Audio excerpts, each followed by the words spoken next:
This is KGW News at noon. Thanks for joining us today.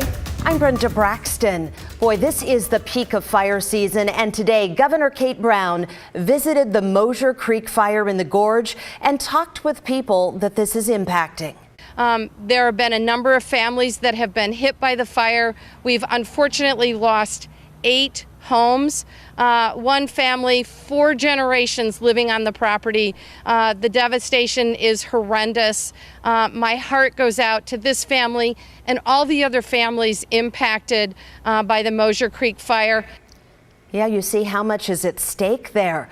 The governor thanked the firefighters and the volunteers working this fire. Firefighters are also taking precautions against the coronavirus. They're screening, monitoring, and tracking COVID if they see it at the fire camps.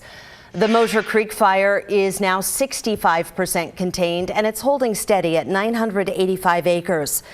The Oregon Department of Forestry says the fire has destroyed 37 buildings and hundreds of homes are in danger. Even so, local authorities are easing some evacuation warnings, and some of the fire crews are moving out. Investigators ruled the fire human cause, but they haven't said exactly how it started. The other wildfire we're tracking is the Juniper Ridge fire north of Bend. This one began when a motorhome's hot engine and exhaust ignited dry grass and brush. It's burned about 40 acres so far. Firefighters are working to hold the containment lines and put out some hot spots. No evacuation orders are in place. Of course, conditions can change very, very quickly, so you can get the latest info at kgw.com or just text the word wildfire to 503-226-5088 and we will send a link straight to your phone. Now to Decision 2020. The Democratic National Convention starts tonight. And this noon, we've got a rundown of what to expect. Plus, the latest from Washington on how changes at the U.S. Postal Service could affect your vote. NBC's Tracy Potts has more from Capitol Hill. The Democratic National Convention starts tonight online, featuring former First Lady Michelle Obama. And our broad message is there is room for everyone at the Democratic Party table. Also tonight, Senator Bernie Sanders. He says he'll focus on the plight of American families. You're seeing people who cannot pay their bills, who have no health insurance.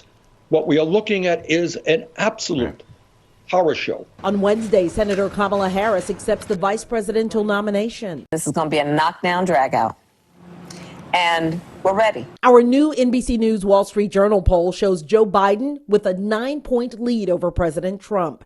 In Washington, Congress is back this weekend, moving up a hearing to question Postmaster General Louis DeJoy amid claims that the president is trying to slow down the mail ahead of November's election. We heard from one individual that said the processing machines that can do 80,000 or more sorts, they were actually told to stop after 40,000, not to process all of the mail. The White House says that's wrong. There's no sorting machines that are going offline between now and the election. That's something that my Democrat friends are trying to do to stoke fear out there. That's not happening. 46 states and the District of Columbia have been told mail-in votes may not arrive in time to be counted. Now, we told you about our NBC News Wall Street Journal poll. There's another one out this morning from the Washington Post and ABC. It shows the Biden-Harris ticket now double digits ahead of President Trump and Vice President Pence. I'm Tracy Potts. Protests here in Portland against police brutality have been going on now for more than 80 days. A couple hundred people gathered around the Justice Center last night. Most of them left the area around midnight. Police tell us they did not have to make any arrests. It was a different story Saturday night, though, in Northeast Portland when police declared this gathering near Laurelhurst Park a riot. The group blocked East Burnside, and police say people threw rocks and other objects, injuring 2 officers. 11 people were arrested that night. Officers did deploy smoke, but not tear gas to break up the crowd. Police also declared a riot Friday night in North Portland. A 22-hour standoff in Portland's Forest Park is over. and everyone is safe. Portland police took a man into custody who was having a mental health crisis. This all started on Saturday. Officers blocked off Northwest Cornell Road right near the Audubon Society. Police say the suspect, 47-year-old Sean Catterley, allegedly broke into a home nearby, then ran away and started threatening hikers on a park trail with 2 knives. Catterley told police he had a gun and would shoot them. Once officers determined he was having a mental health crisis, they changed tactics. If we can slow things down and handle things in a slower fashion, we're always going to be happier to avoid a confrontation that might lead to a use of force. Catterley surrendered to police early Sunday morning. It should be noted he was wearing body armor. Here's an update this noon on the coronavirus pandemic in Oregon. On Sunday, the state reported 252 new infections and 2 more deaths. If you look at this graph, you can see our daily case count appears to be leveling off. And remember, there are some new guidelines when it comes to wearing face masks in Oregon businesses. Employees working in private offices now have to cover their faces in hallways, bathrooms, elevators, lobbies, and break rooms unless they can stay 6 feet away from others. We saw a real scorcher of a weekend, didn't we? Summer is not over yet, but having to wear a face mask in that kind of heat can be tricky.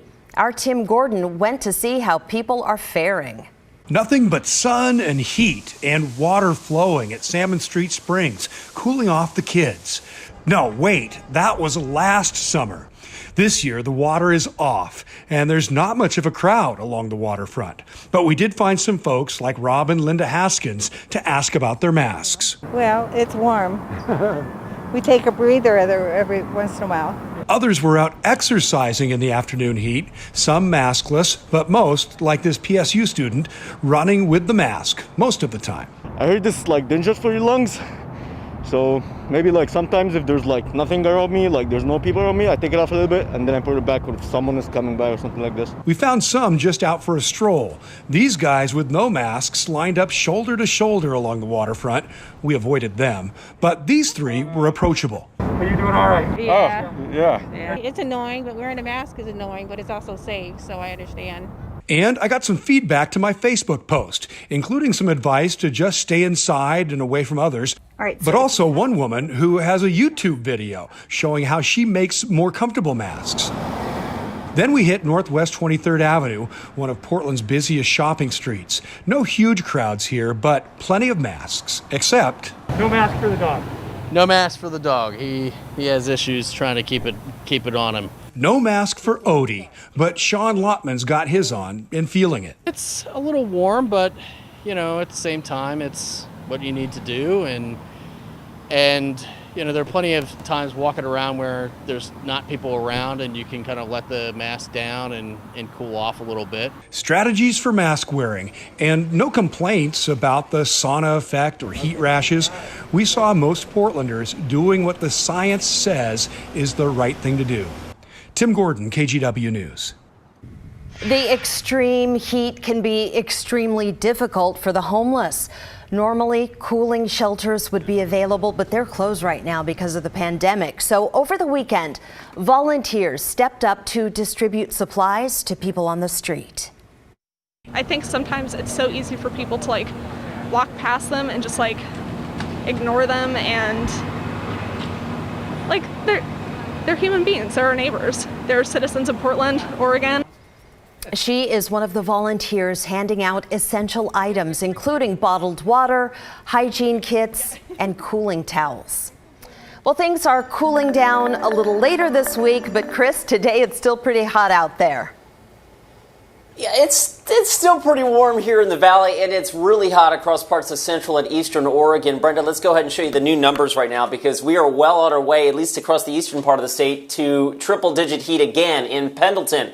John Day, Burns Rome, Bend, and the Dalles will likely top the century mark this afternoon. Here in the Valley, it's warm. I mean, when you're 80 degrees at lunchtime in Salem and 78 at Portland, good chance you're going to top out pretty close to 90, and that's what we have in our forecast today. So excessive heat warnings continue for those areas shaded in pink. That includes the eastern Columbia Gorge, Columbia Basin, and parts of eastern Oregon. And that peach shading is a heat advisory that continues for parts of central and eastern Oregon as well. Both of those until 9 o'clock on Tuesday. So 2 more days of high heat to get through across the eastern part of the state.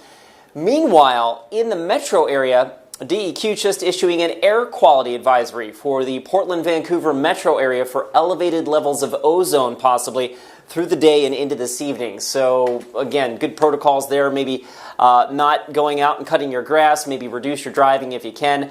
Right now, we are 78 degrees at PDX. Our Wells Fargo sky camera showing not a cloud in the sky right now. Again, it's going to be a warm afternoon. Your full forecast coming up in just a